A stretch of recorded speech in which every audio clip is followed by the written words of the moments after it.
Travo, we winning.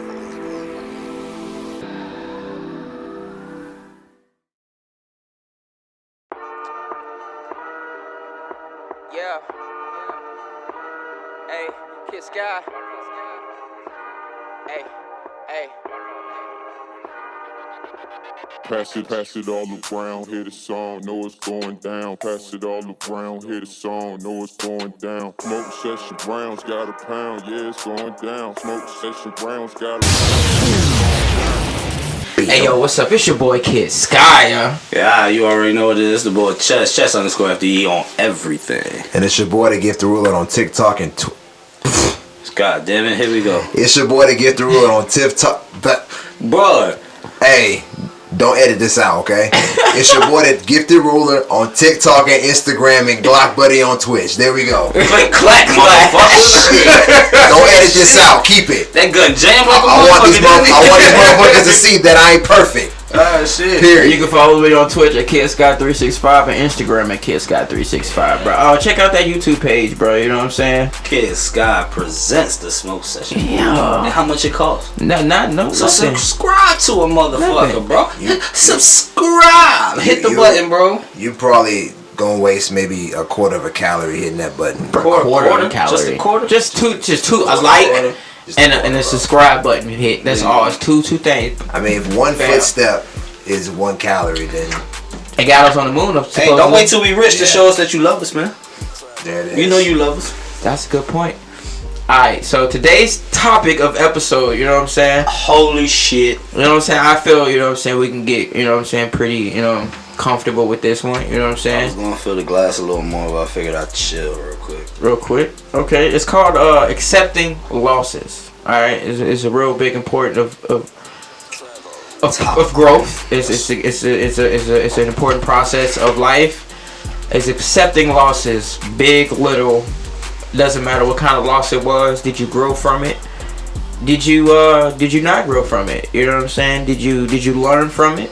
You know what I'm saying? What did you take from it? You know, accepting losses. You know, I've you know what I'm saying, I had to accept a couple of L's in my life. Has to be all. You can't. No Yeah. one wins. No one always wins. Yeah. You don't always win. You know, as far as accepting life is more like it's like death. You know, I had to take a couple of those L's. Of course. That comes with life. Finances, I took some couple of L's. Comes with life. Them blows. Yeah. You know, but for what I can say for my L's, I've learned from them, I've grown from them, and I've accepted them. But we can get better detail in those, you know what I'm saying, those L's, you know what I'm saying? So, That's what's up. That's what's up. how y'all feeling about it? I'm feeling good about that. That's gonna be a really good conversation, bro. Yeah. You talking life is all about wins and losses. So I Yeah. guess we talking about something that's very relatable right there. Like, everybody talk about the wins, you know what I'm saying? But nobody talks about the losses they had to go through to get those wins. Hey, for how I feel personally, until you reach a certain status in life, I think you take way more losses than you do wins. Yeah. You feel what I'm saying? agree. Like, you know what I mean? I think your losses, they fall in line, and then you have that significant win that makes it all worth it. You feel what I'm saying? Like, so you can look back on everything, but that's why they always tell you, like, look at the pros and cons and weigh it out and see how it. You feel what I'm saying? Yeah. So I mean, for me, I think accepting a loss is important. Because, like, I mean, it don't even matter what kind of L it was, bro. I mean, shit, it has some way, shape, or form. You gotta learn and accept what happened. Because, you know what I'm saying? It can't change in the past. You know what I'm saying? You can't change it. You can't do anything about it. So you have no other way of choice but to accept it. and regret, or even holding a grudge can really hold weight. Bro, it can hold you back from moving forward. And learning and experiencing so many things. So many things, man. So many things. I say the biggest L I took in my life was the loss of my son. Oh, you jumping right into it. Ooh, I mean, might as well, bro. You know what I'm saying? Like, we if I'm gonna talk about it, you know what I'm saying, I gotta be the first example to give you Let's something. get the hardship out the way. Let's go move. Yeah. So I think the biggest L I've ever took in my life was my son. And how exactly did it take a toll on you?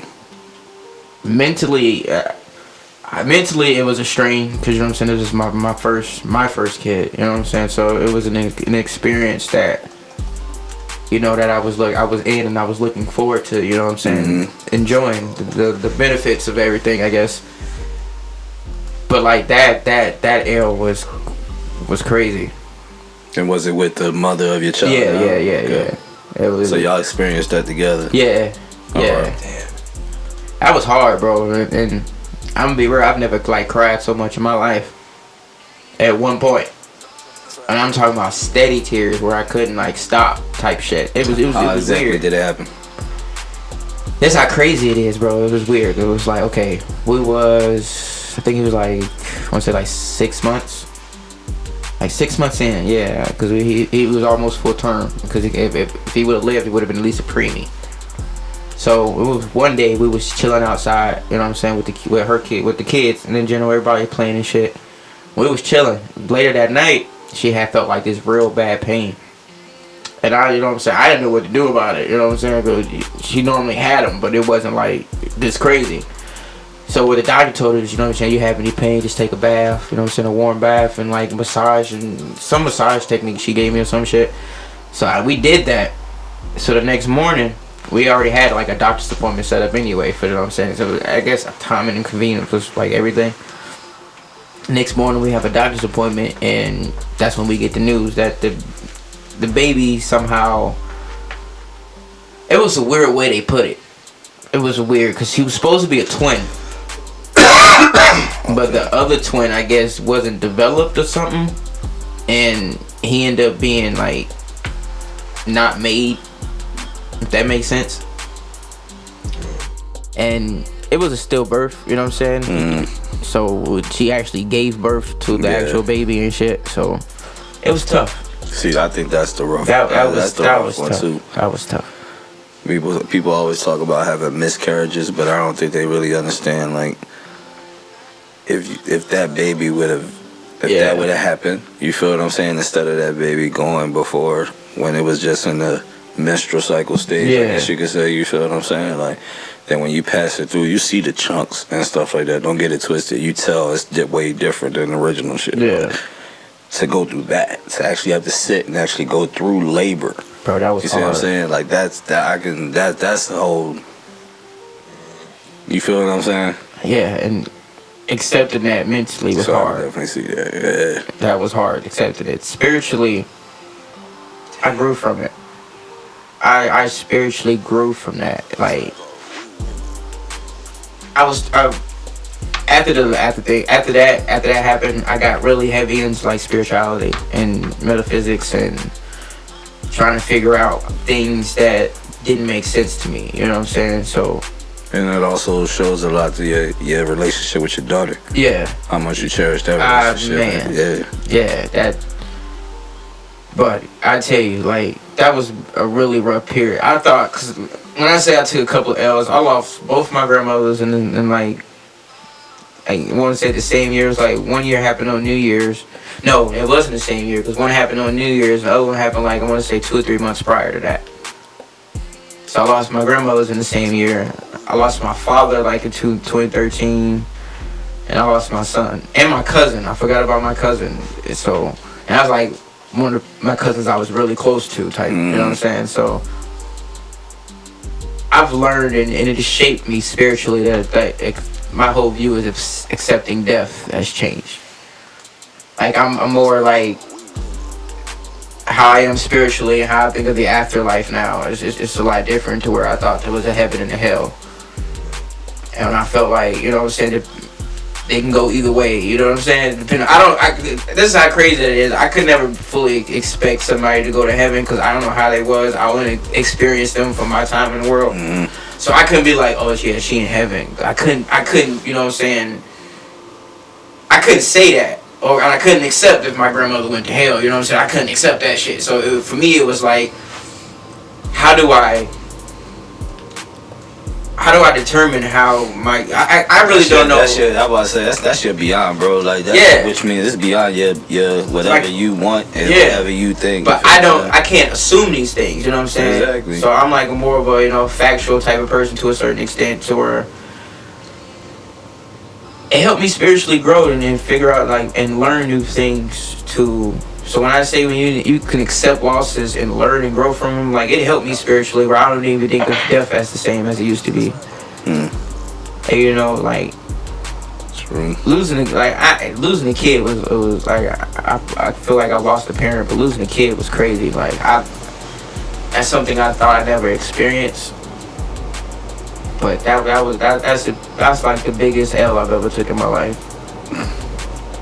That's a hard L. That shit. Man, That it is crazy, bro. And I appreciate that I've grown so much from that. You know what I'm saying? It's May 19th is his birthday. I still celebrate his birthday and everything, you know what I'm saying? But I accept what happened. And like learning so much shit, like when souls, you know what I'm saying, they have an option of leaving, of choosing where they want to be, you know what I'm saying? So learning that, I felt like, you know what I'm saying, it wasn't our time to have them. You know what I'm saying? It wasn't right. It wasn't the right moment for us to have a kid. I felt like he chose, you know, he felt that. So everything happens for a reason. Everything happens for a purpose in my eyes now. So it grew me as a person. And it's glad that you grew from that, elevated from that, because a lot of people would have went the opposite direction. Yeah. You feel what I'm saying? Yeah. Also, fuck everything and started questioning shit and started moving different. You feel what I'm saying? So even my grandmothers, they both died of cancer. I feel like them being here they still had to do. I feel like them dying put them at ease. I feel like the last part of their lives was really hard for them because of the cancer. So I feel like I look at death as I believe in reincarnation. So like you don't really leave. You're right. You don't, especially if you make an imprint. Yeah. See, my one thing on death, I've dealt with a lot of it lately. You know what I mean? That's so right. my one thing on death is it's not concentrating on like the pain and shit and the whys and you feel what I'm saying? What if we had more time and all? I feel like it's more of that lasting imprint. You feel what I'm saying? What was that lasting impression? Because a lot of people make impressions on your life, and even though Lil Man wasn't even here to actually do it. I remember everything. You feel what I'm saying? While he was in the Still, womb, bro. you see what I'm saying? Yeah. He did things that made your life make sense in a way. You feel what I'm saying? Like, and there's different things that go on with death that make you realize how, like, when you look at the moments, you cherish that shit so much fucking more. You feel what I'm saying? And then you don't even realize when people go just remember the memories and you'll be happy. At that moment, you like, man, fuck this shit. You know what I mean? Like, bro, I'm hurt. You feel what I'm saying? All that shit. But then when you actually look at it, it was like that time that they spent with you, there was things along the way that were seated in you, I guess you could say. Yeah. You feel what I'm saying? That grew, that made you into the person you are, or developed some type of characteristics that make you like, Yeah. you feel what I'm saying? I don't know, bro. That's it. Once again, when we went back to the other shit in the last conversation, bro, you human. That's your humane side, bro. You feel what I'm saying? And a lot of motherfuckers can't even express emotion like that. I think it's important, bro. Yeah. I think it's important. Because when you can only grow from accepting things that you can't control. Yeah. So you got it. What's up? Nah, what would you say was your hardest thing to accept and lost like on this topic, bro? Shit. I mean, well, the biggest thing for me was losing two of my friends. So, my homie Big Sean, may God rest his soul. We were friends since 2006. We stayed in the same dorm, and it was me, K Rich, Eddie, Big Sean, Hans, etc., etc. We was all like a crew or whatever, you know. But Big Sean, he was like the big man out of the crew. You know what I'm saying? He was bigger than all of us, and one of the biggest things about losing him was it hit me hard as shit, because after he passed, I felt guilty for not spending enough time with him. I learned that he had passed away on Christmas Day 2018, and it was in his sleep, had a heart attack and everything, but I didn't find out about it until a few days later. I was actually in martial arts class. I got a call from my homie Tim, and he was like, "Did you hear about Big Sean? Did he die?" I'm like, "What do you mean, did he die? What are you talking about?" You know what I'm saying? So I get off the phone with Tim. I go to Big Sean's Facebook page, and I'm seeing all of these messages like, "Yo, rest in peace, blah, blah, blah, blah, blah." And I lost it.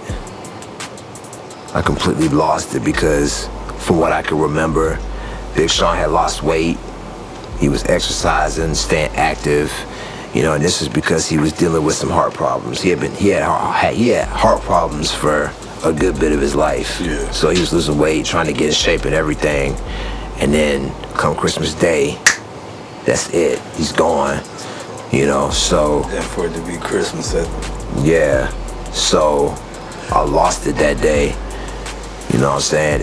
And I believe this is just after martial arts class. I'm getting ready to go. Dominique's son, Jalen, was with me at the time. You know what I'm saying? So I was outside like crying like a baby, like I couldn't believe it. You know what I'm saying? And later that day, pick up Dominique from work. She tries her best to comfort me, etc. You know, and before I even head back to the crib, you know, I call my homie K Rich, and we talk about it, and like we were both like just hysterical over the phone, like tears. We were yelling, screaming and shit. I was screaming over the phone like, "Yo, this nigga was good. He was healthy. Like he was straight." And all of a sudden he's gone. Like we lost it that night. You know what I'm saying? And it took me a while to move past that shit. You know, we went to his funeral and there was a lot of people there. I noticed that a lot of people were, you know, laughing, smiling, kicking and shit. And I was just like, how the fuck y'all laughing and smiling about this shit? Like, what the fuck? Like I was like low-key jealous because they was cool and I wasn't. You know what I'm saying? So, I know that has a lot to do with relationships you have with the person. Yeah, you know, and I was messed up about it for a minute because it just had me feeling like, yo, if I could just like spend a little more time with him, you know what I'm saying? What would I say? What would we do? You know? And that shit had me tore up for a little while. But then Dominique passed away, my best friend. She passed away last January. And I don't know, we were friends for like 4 years. You know, we were tight for 4 years. Before we met, her cancer was in remission when we met. You know what I'm saying? But it came out of remission. What year was that? It was 2019 when it came out of remission. And this was like November 2019. She was having back problems and the doctor was saying, yo, your cancer's in stage 4. It's metastasized. So it was in her spine, her kidney, her lungs, etc. You know, and the night that she passed, it was 9:30. I was just getting off work. Took a shower, got out the shower, got dressed, and I smelled her scent. Just randomly. Anytime I'm emotionally attached to somebody, I smell their scent. You know what I'm saying? And that was like that astral projection shit we was talking about. Like there's some spirituality shit with that. You know what I'm saying? I know science likes to explain shit away, but I think there's some spirituality shit with that. But yeah, I smelled her scent and automatically assumed, yo, she's still good, she's okay. So, I get over there, you know what I'm saying? Jalen lets me in the house. I rush upstairs, say, hey baby, I'm here, you know? And she's just lying on the bed and she's not saying anything. I mean, even before that, she was unresponsive, but this time it was different. So I noticed that her body wasn't moving. She wasn't breathing and shit. And something was just off to me. So I checked her pulse. And I lifted up her hand. And her hand just dropped. And I was like, nah.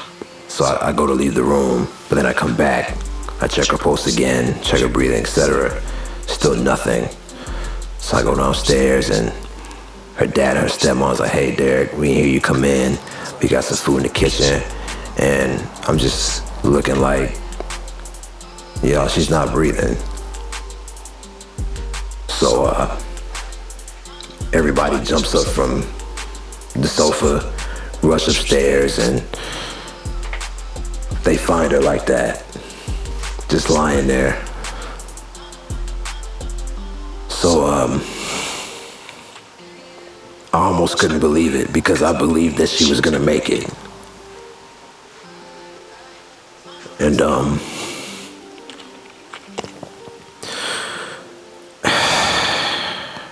it's a lot. Yeah. You know what I'm saying? It's, you know what I'm saying? It was a lot to process at the time. But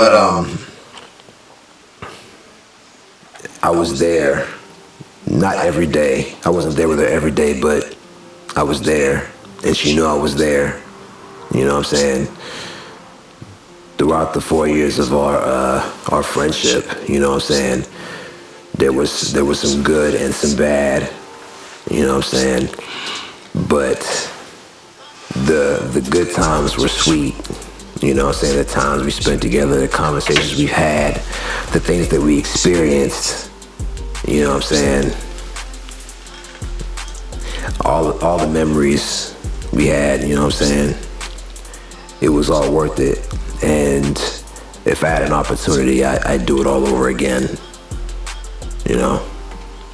And even after they had found her there in bed, just gone, you know what I'm saying?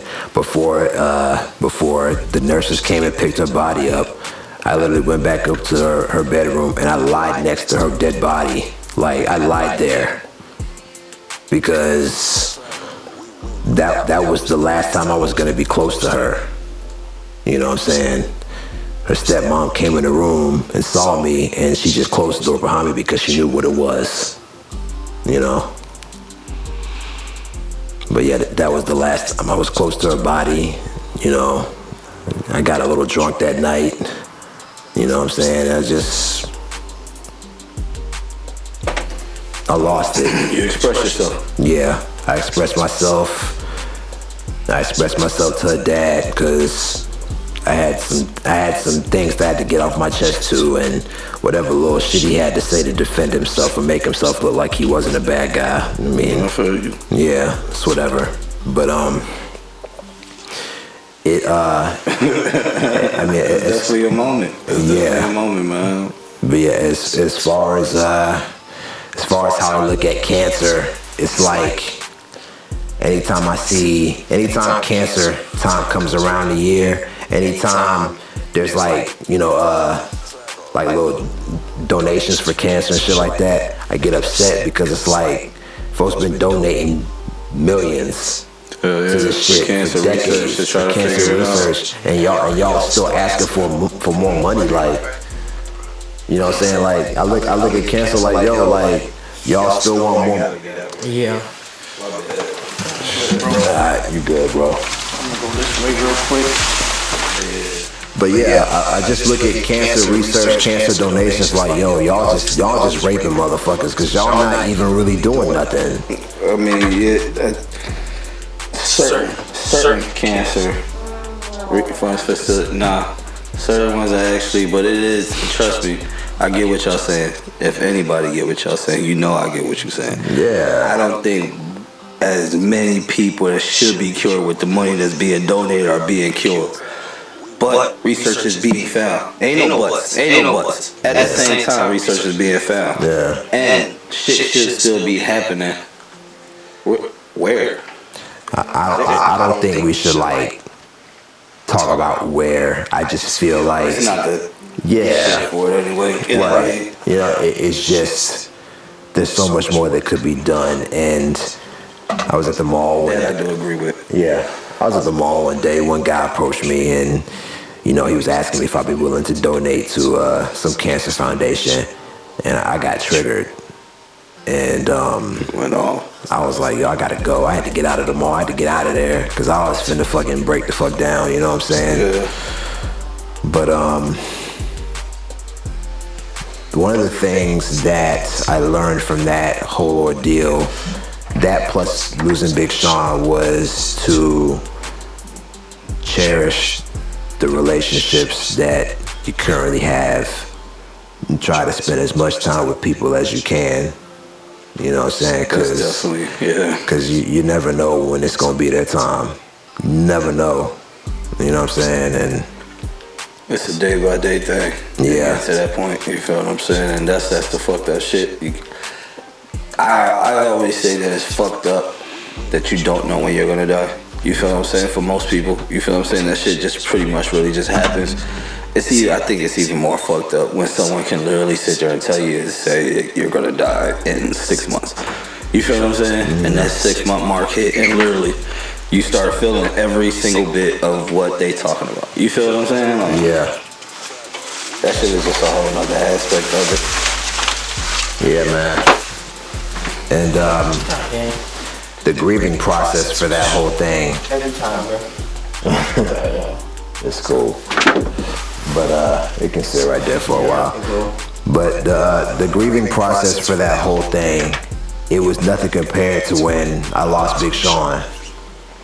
You know, that was something that I decided to take a mental note of as far as how it affected my mood, the way I interact with people, et cetera, et cetera. Like I was in a very different place at the time.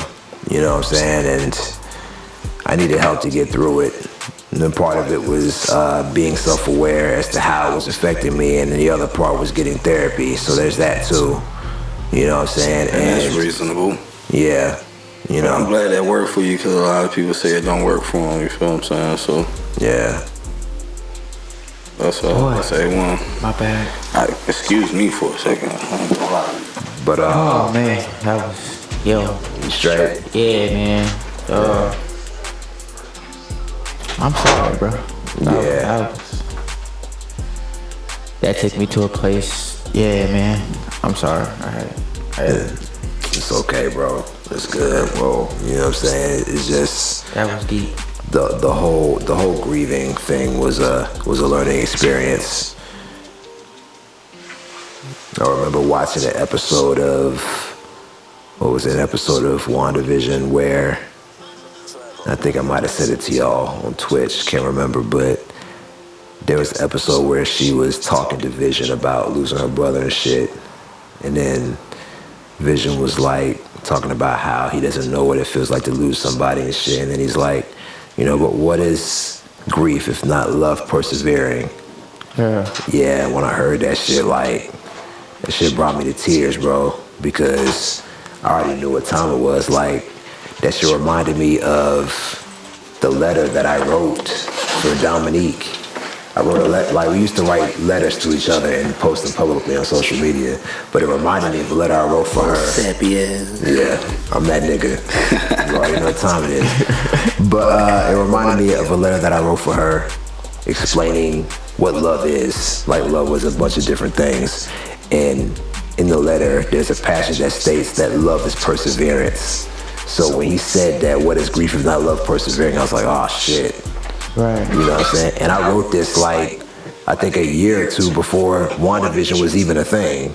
You know what I'm saying? So that's why it hit me like that. You know what I'm saying? So there was a lot of things that, not just that triggered me, but during that time, I didn't listen to music for 2 months. I just wasn't in the mood for it. And then when I tried to get back and listen to the music again, there was, what song was that with Jeezy and Kanye West I put on? And at the beginning of Kanye's verse, he's like, I lost the only girl in the world that know me best. That shit triggered the fuck out of me, so I turned off music again for like maybe a week or two. You know what I'm saying?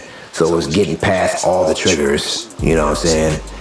And also it was also me still trying to interact and meet new people and shit, et cetera, et cetera. And it was a month-long process, you know. But I'm glad that I was able to grow from that and learn some things about myself going through all that as well. Yeah. And that's all it's about is growth. You feel what I'm saying? Like, that's the one thing about life when you take away from it, it's to help you grow. Everything you go through is to help you grow. Regardless if you know why, why it happened. Why, you feel what I'm saying? That's the main question everybody asks, why did it happen? It's not up for you to really, but it's not up for you to really understand that. Yeah. It's up to you to understand what did you get from what you experienced. You feel what I'm saying? I Yeah. mean, so also was crazy because he was describing what happened, and I'm like, that last final moment, because I got to hold my son. I got to hold him. Yeah, see, I wasn't there when she passed on. Yeah. She passed on before I got there. Yeah. So it was similar because he was already gone by the time she had him. So it was like, I remember the moments before he passed, and I remember the moments after. And man, that's deep, bro. I'm sorry, bro. You know what I'm saying? I'm sorry, both of y'all, bro. For real. Like, that's some shit. That's some shit. Yeah. Man, but I got some loss. I might as well. From the fact being is, my major that shit would hurt. You see what I'm saying? But I think the major L came from not that one, but mainly that one, but the trickle effect that happened from that one. You feel what I'm saying? Like, I think that's where like everything's just like. But the main one I had to say would be my grandma, hands down. It'll be my grandma. Like, I went through the miscarriage thing before, where shorty I was with got pregnant, told me she was pregnant, and then like took a whole bunch of Plan B pills and forced the miscarriage type shit. Yeah, I mean, so that I've been through that. I mean, I told you about that. Well, that is what it is on that shit. You feel what I'm saying? My major L has to be, hands down, probably my grandma. You feel what I'm saying? Like, it was one of those doing great. Then you see it slowly creep. Then all of a sudden it just take over. Till all of a sudden, like, you're not there no more. You see what I'm saying? Like, it was one of those shit. And her shit was the dementia. Damn. You know what I'm saying? Like, it was a lot of things that people were telling me that I didn't even know. So I used to talk to my grandma. She was one of, if I had to say hands down, in my life growing up, my grandma and my mom have always been two of my rocks. You know what I'm saying? Regardless of what the fuck the case may be, like, they never let me down on anything. So, one story with my grandma, it always replays with me. After, cause it hit me then, cause I felt some type of way, but it hit me more when you realize a person passed, and then you reflect back, like you were saying, I wish I had more time, do this, that. One thing I always saw, I went over my people's crib, and I smoked, got high as shit. My grandma hit me up. I need you to take me somewhere. I was so high, I didn't want to drive my grandma in the car, but I didn't want to tell my grandma that I was high. So I was just like, I can't, grandma, I'm busy. That was the excuse I used. She was like, what? What? And that was the first time my grandma really got mad at me. You know what I mean? Like, that's what I'm trying to, like, that's when I say, like, me and my grandma was close, think about it, that's when my grandma I remember her first really getting mad at me. Yeah. You know what I'm saying? But it still made me feel like shit. You feel what I'm saying? So I always had that thought in my head. But it's just, the last Christmas we had, I seen this shit going. You feel what I'm saying? I see it. Yeah, I'm not blind. You feel what I'm saying? And then I'm hearing stories. So the last Christmas we had, I still got videos. You know what I mean? Yeah. And I'm sitting there just holding her in the videos. And I remember it was off video, but at the same time of the video. I'm sitting there holding her. And one of the things that I said to her is like, I got my arms around you, I'm holding you, and I don't want to let you go. Like, I never want to let you go. Because I had I don't know why, but I had a feeling it was going to be one of them, I don't know when I'm going to see you again type things. Yeah. So I didn't want to let her go. I actually put it in a song. You feel what I'm saying? So, that same day, coincidentally, is what made me realize how bad it was. You feel what I'm saying? So I think it was Christmas. It had to be Christmas. And we was with my cousins. We were leaving from my cousins to go to his, at the time, girlfriend's parents' house. So I drove my grandma, and she in the back seat. Now my grandma sitting back there and shit, I put her seatbelt on because she couldn't, at this time, put her seatbelt on herself and shit like this. So I put her seatbelt on, all this. We driving.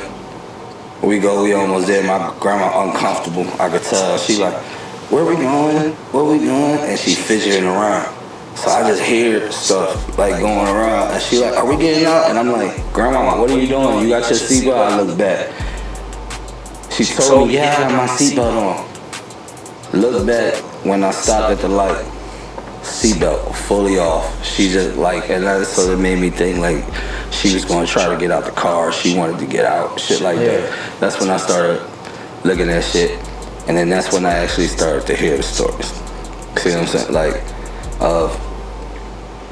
they had to get a top latch for the door of my uncle and crib where she was staying because she would actually wake up. And then my grandma, like what? My grandma was 9? 4, 8, something like. My grandma was small.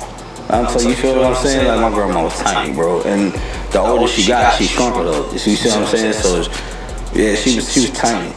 She woke up one night in the middle of the night with the dementia shit. Opened the doors up, wound up wandering in the streets. She used to work in the daycare. She went to the daycare thinking she was going to work. Went to the lady that owns the daycare's house. You feel what I'm saying? And they was the ones that wound up calling and be like, hey, your mom's here. You feel what I'm saying? They called my uncle. You know what I mean? Her son. And it's like, so that's why they wound up getting the top latch to the door and shit. So that's when like everything started to be like, this is the reality of it is like it kicked in.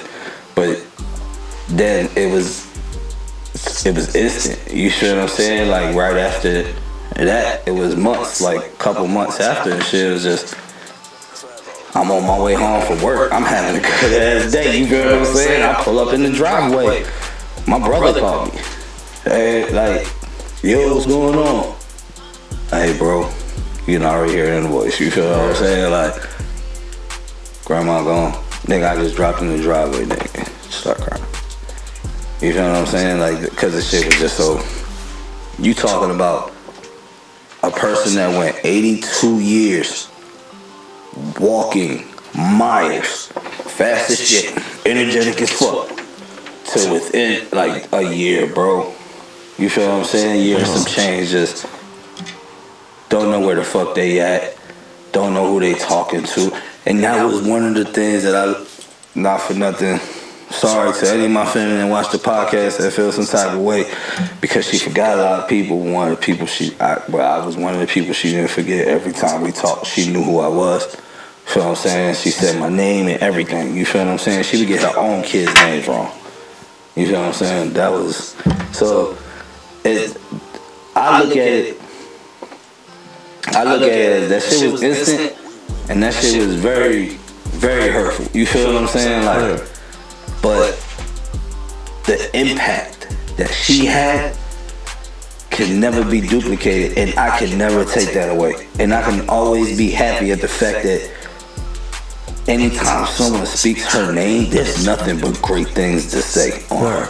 You feel what I'm saying? You can't take anything away from her legacy at all. You feel what I'm saying? And that's what I look at. I look at that shit. You feel what I'm saying? She gave me great advice. She gave me great emotion when I ain't had it from nobody else at time. You feel what I'm saying? Like, and there was times where maybe I, like, once again, she was one of the ones maybe I should have listened to a couple times, you feel what I'm saying? But I was hard-headed, I did what I did. At the end of the day, her love never fucking stopped.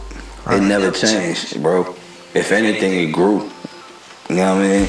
So she was one of the motherfuckers like, yeah, I fuck with G Baby. And I called that shit before the movie.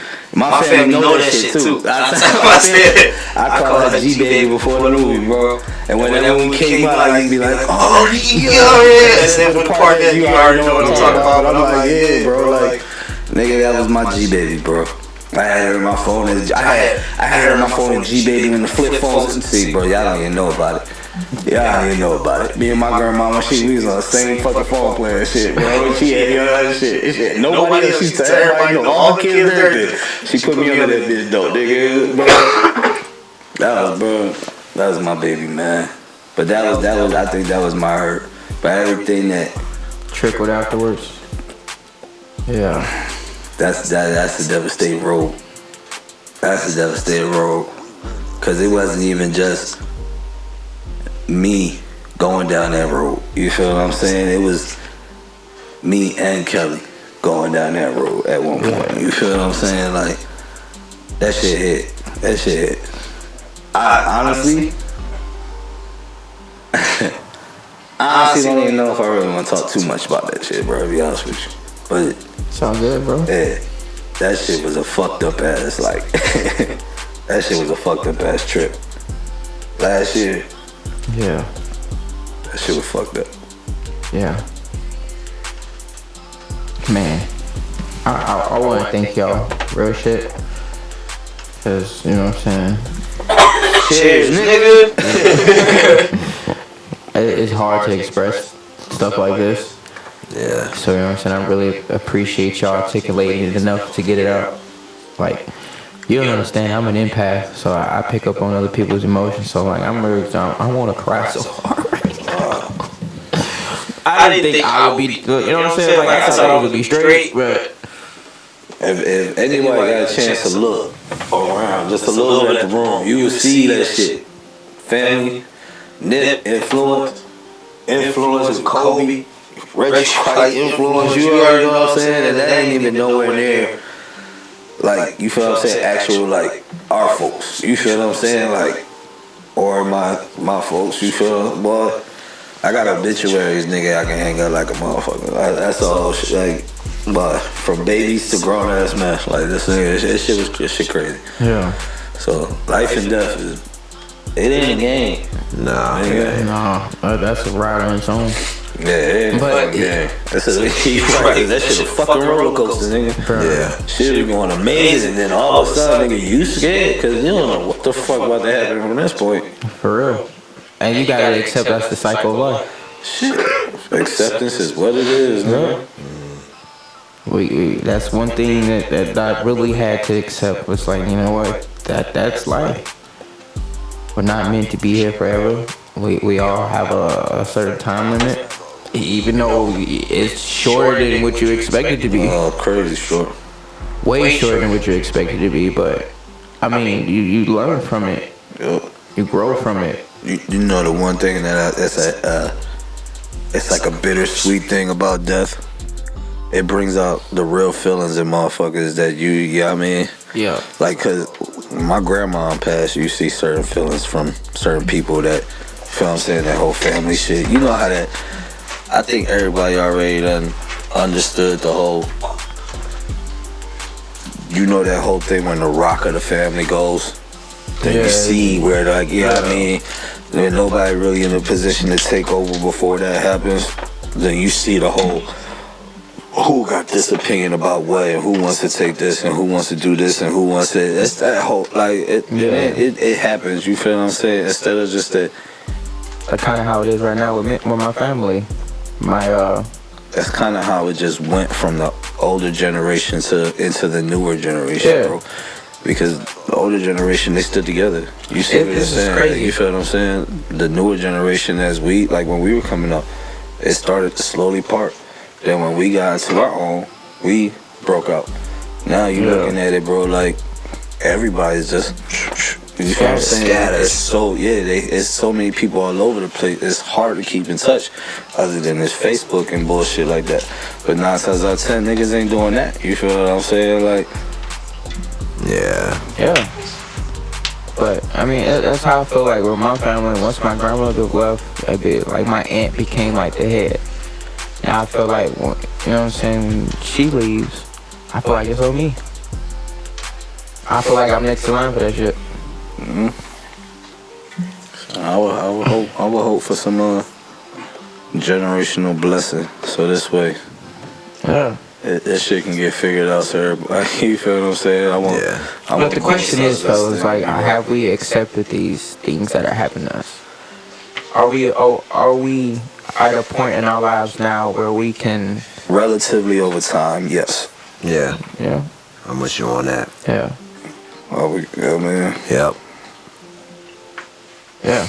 I think there's still moments, you feel what I'm saying, where you have your like, alright, get it together. You feel what I'm saying? Yeah. You know where you at now. But we good. Yeah. Because we gotta remember that everything that they taught us, everything they showed us, everything they said is living through us. Yeah, all day long. You know what I'm saying? So, and we relay that information to other people. So we're passing down information that they've given us. So they live on through other people besides us, even if the other person doesn't know it.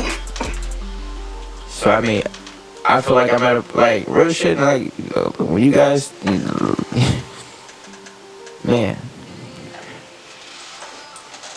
One thing I'm sorry, I'm just, you know. I understand, but one thing that I also wanted to mention was, I'd say the weekend before she passed, the weekend before Dominique passed, she told me that Sunday night before I left, because I was telling her, hey, I gotta leave, I gotta go to work tomorrow. And this is the last time she spoke to me. She was like, no. She didn't want me to leave. You know what I'm saying? And at that point I was kind of like, whoa. Like part of me knew that this might have been like the end, but I didn't want to believe it. But very sickly, she was like, no, don't go. And I was telling her dad, like, yo, she doesn't want me to leave. What do I say? And he was like, just be upfront, just be straight with her, you know? So I said, hey, I understand how you feel. I know you don't want me to leave, but I really gotta go right now. I'll be back in a few days. Cause I originally told her I'd be back over the weekend, you know what I'm saying, the following weekend. But I said, hey, I'll be back in a few days. So she's like, okay, cool. You know what I'm saying? She was crying cause she didn't want me to leave her. You know, and then I come back Tuesday, and this is the day I had off from work because of weather. I come back Tuesday and her dad is like, yeah, she's unresponsive. Like, she's breathing and everything, but she's not saying anything. You know what I'm saying? She's been like that since Monday night, you know? So at that point, I kind of got worried. So I was over there every single night until the night she passed. I just sat in her room by her bedside, just chilling the whole time. You know what I'm saying? Sometimes her stepmom would come in there, make sure she's fully hydrated, give her something to drink or whatever. You know what I'm saying? But that Sunday was the last time she uttered any words to me. So, yeah. And part of me wishes that I would have stayed and called out of work the next day, but I was still in training. So that's one thing I have is regrets. Yeah. Like when my grandmother was here the last couple of days before she passed, I was in her. The whole family was there, and everybody wanted to see her, but me. And in my head, bro, I didn't want to ruin all the images and all the times we had seeing her like that. So I didn't want to come downstairs. Like, I didn't want to go downstairs, bro. Like, it was a selfish thing to do. Cause I know if I was there, you know what I'm saying, at least, you know what I'm saying, my presence would have, you know what I'm saying, eased her a little bit, and if I think about it. But I just didn't want to ruin any of the images I had. Cause when she was going, she went through like throat cancer. Damn. So it was to a point where she had like literally touch her throat to talk and shit. So it was rough. One of those two. Yeah, I couldn't see her like that. Couldn't even I even like had all the memories of when she was going through the chemo and with the pressing on the throat, me having to really understand how she talked now. I remember all that. It was cherishable moments because bro, my grandmother was the world to me, bro. Like my grandmother was like everything at one point in my life. It was like I talked to them more than I talked to my mom. So when they was going through their man, yeah, I do got a lot of regrets. You know what I'm saying? So I take it, I look at it, and I'm like, I gotta do things differently. You know what I'm saying? Be more accountable, be more present. And you know what I'm saying? Now that I look at death differently, I do want to be more. It's a lot of religions and cultures that celebrate death more than they mourn it. You know what I'm saying? So I'm at a point now where I want to celebrate death. It's not to be disrespectful or anything. It's to the point where it's like I want to celebrate the life that they had. I want to cherish the moments they had instead of bringing it into a negative sphere about death. I want to bring it into a positive light. It's like death has to happen for life to happen. You know what I'm saying? Right, so Yeah. instead of mourning it, we should celebrate it. Definitely right. I'm super. You know what I'm saying? That's one of the cycles we have through everything is creation and destruction. You know what I'm saying? And sometimes you gotta have destruction for life. So I feel instead of mourning death, we should celebrate it more. And like a lot of religions do it. So I'm really big on. Can I say something real quick? Yeah, I love you. I love you. Yeah, I mean. I love you too, bro. I'm over the death thing. Yeah, we good. Can we do that for a second? Because that's just starting to get a little heavy. Like, Yeah. And it was just going to continue to get heavy. Yeah. You know what I mean? So, You right. yeah, I mean, our wins and losses things. We have Let's put a little twist on this one with the wins and losses. Okay. What's your best win as far as the outfit you stepped out in? And what's your worst loss of the outfit you stepped out in? Well, I have horrible fashion, so I consider everything I wear trash. I'll start. Alright, go ahead. The best one, I would have to say my brother's wedding. When I stepped out in a whole gray suit with the gray vest, turquoise shirt, purple tie, shit. You feel what I'm saying? You mean an outfit that you stepped out in? Yeah, nigga. That's it. Like an outfit you picked out. Listen here. I mean, but it was GQ. Shit, you want me to wear the outfit out? That's every day. You know what I mean? Like, shit. Stop that. See, stop that, sir. Stop that, sir. No, like it has to be an outfit that you. I put together? Yeah. I can say one time, real shit. One time where I had the potential of having the best outfit ever. It was my prom day, bro. Real shit. We was going to prom. Real shit. It was me and my brother. And my mom is going hella extravagant for my brother. Man, that's bullshit. Bro.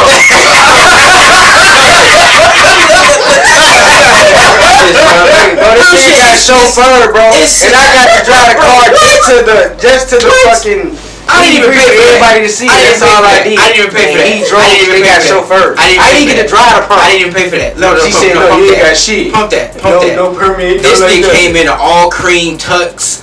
It was all white. Shit, it was looking, but this nigga was looking gravy. I'm in this goddamn motherfucking seafoam green ass shit with the fucking. I felt like I was going to one of those goddamn ballroom dances. I had a coat up here. I felt retarded. This nigga all GQ. I'm a senior at prom. This nigga a junior at prom. This is my last year here.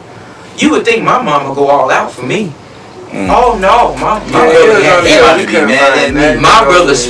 brother Prime was extravagant. All he can say is I got chauffeur. I didn't get no pussy at the end of the night or nothing. I You wanna go there with that shit? You wanna go there with that shit? What you got? Hit. Junior prom, nigga. Mom got the whole suit, tailor-made at the crib. Get the whole shit. I'm talking about and the dates, dress, tailor-made. And so we sat there, handkerchief on the poppy cream soup. You feel what I'm saying? I'm talking, boy, that shit. I was dressed. I got pictures. Nah, don't bring up pictures. I'm talking, nigga, I was sitting there. I had the long hair, hazel ass contact. Fuck y'all. Wait, you know what I mean? Like, yeah, I knew you was gonna say it. Hey, now I said this shit. I said this shit. You was one of them. I said this shit. Yeah, I was one of the light skinned niggas at the time. Oh my gosh, bro. That is the most hazel shit I've ever heard, bro. I'm talking about, bro. You couldn't tell me shit, nigga. I was dressed down from head to toe. Hazel contact. Nigga in a custom suit, nigga. Tailor made. Let me go ahead and tell y'all about mine. So, my homie D-Win and my homegirl Kristen, they were getting married. This was back in 2016, and I stepped out in a tan tuxedo with a light blue tie, the light blue handkerchief in the pocket. You've always been dark skinned, right? Yeah. So yeah, we talking about a tan tuxedo, light blue tie, the light blue handkerchief in the pocket. The shoes was wingtips, same color as my boots on right now. Man, oh my God, bro, like that had to have been like my best dressed ever, cause I never went to prom. I wasn't interested in that shit, you know what I'm saying? But yeah, I remember walking in the building, all the women looking at me and shit, like literally like choosing, you know what I'm saying? I think I walked out of there with like 2 phone numbers that night. I feel like your theme song for that night was Turn to Mac. Might have been. It returned to Mac. I'm talking about like, yo, I felt like a million bucks. bucks. I can see that shit. I don't know why though. But I can see that shit though. But nah, I think I still got the picture up on my Instagram page. You might be able to see it if it's still there.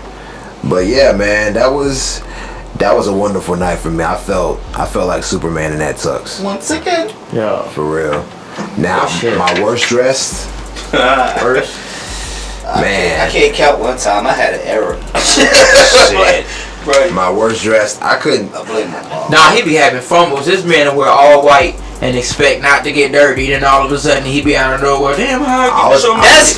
Hey, look, bro. That's not worst dress. He wear all white on a rainy day. Decision, nigga. All white on a rainy day. Tell me that's not worst decision. Nigga, and half the time I don't even look outside, so I don't even be knowing it be raining. That's how bad I am with shit, nigga. All my blinds are closed. She the one that open them shits up. I don't.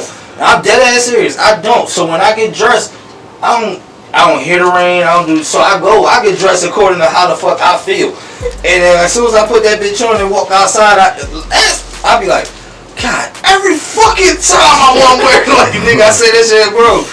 Alright, that's just bad luck. What's up with it? Well, I can't think of a worse dressed situation I had. You know what I'm saying? Because I don't really pay too much attention to fashion like that. But Kira had a birthday party at Highlanders. I think it was her 30. I remember that one. I can't remember, but it had to have been what year was that? I think it was 2017. Yeah. I walked in all white. So I had the white bomber. Into Highlanders. And surprisingly, nothing got dirty. Get the fuck out of here. Surprisingly. All white. Yo, wow. Oh, shit. So yeah, it was all white. I had the white bomber jacket, white tee. And I had white jeans. They were distressed. And white Air Forces. And I caught the looks of a lot of people. You know what I'm saying? I thought I was fresh, but looking. Nobody wear nothing white at Highlanders. Yeah, looking Bro, back. You went to a redneck bar. All white. Yeah, looking back at that shit, I was like, it might have been a little too much. You know what I'm saying? But that was the first and the last time I wore all white anywhere. So Highlanders? Period. That was the first and the last time. I don't give a fuck. I'm gonna wear that shit. But obviously I gotta check the weather before I step outside. Yeah. Cause I'll be fucking up. But part of it's because my sister, my cousin, they were telling me like, yeah, all white is reserved for gay dudes. Oh hell no! See, That's what they told me. you should have led with that, then I wouldn't have agreed. You know what I mean? Like, Yeah. But what? But going on, worst dress shit. I would have to say I'm gonna start with the period of when my mom was still fucking buying my clothes. Whoa. When I didn't have no fucking money, so this was what, elementary, middle school. I don't think that counts. Bro, I'm gonna put it in there though. Cause she had me going to motherfucking school in motherfucking dragon Hawaiian shirts. You know what I'm talking about? Wow. Yes, bro. I'm talking about that type shit. Look, when I see pictures, even at the time, I used to think like, "What the fuck are you doing?" But I can't say like you gotta understand. This was the type of spot where it was like, I don't want to wear this. Well, when the next time you gonna pay for your clothes? If you ain't gonna pay for them, then you need to put this shit the fuck on. Hey, you know I'm fucking 11. I ain't got no job, nigga. Like, fuck, bro. I spent grandma money for my birthday. You know what I mean? Shit, like, Yeah. like, so it's like I had no choice, bro. Worse, but then me, a Philly nigga, I'm going out to Penn State. I'm living out there. You talking about going from? Say what? Yeah. You talking about going out there? What the fuck y'all talking about, bro? Yeah, nah, I feel like niggas talk shit. But nah, you talking about going out there for being like rugged, not giving a fuck, my hair nappy and shit. To now I'm in this college shit where motherfuckers is like going to frat parties where niggas is actually they looking like something a little bit. You feel what I'm saying? Like, so they want me to look like something a little bit. So we go to motherfucking fucking forgot the name of the store, the fucking high-end shit where at the time the little sweater vests were cool and shit with the button-ups, you know what I mean? So you wear the sweater vest over the button-ups and shit like that. Mm-hmm. That is Penn State, my nigga. Okay. That shit at the time was in. Everybody else looked good when they bought theirs. Except me. Nigga, I'm talking. I got pictures. Like nigga, I dead ass serious. I got pictures. I could definitely show y'all this shit. I look like a nigga pulled me out of Philly, nigga, and was like, "This is why this nigga can't wear this shit." This, like I feel like that type of model, bro. Like it wasn't the model like I could change any nigga. Nah, it was the model of like, what the fuck is y'all talking about, bro? You gotta wrap it up. Oh shit! Alright, where they? Everybody keep looking over there, looking back at me. I'm like, bro, what the fuck, nigga?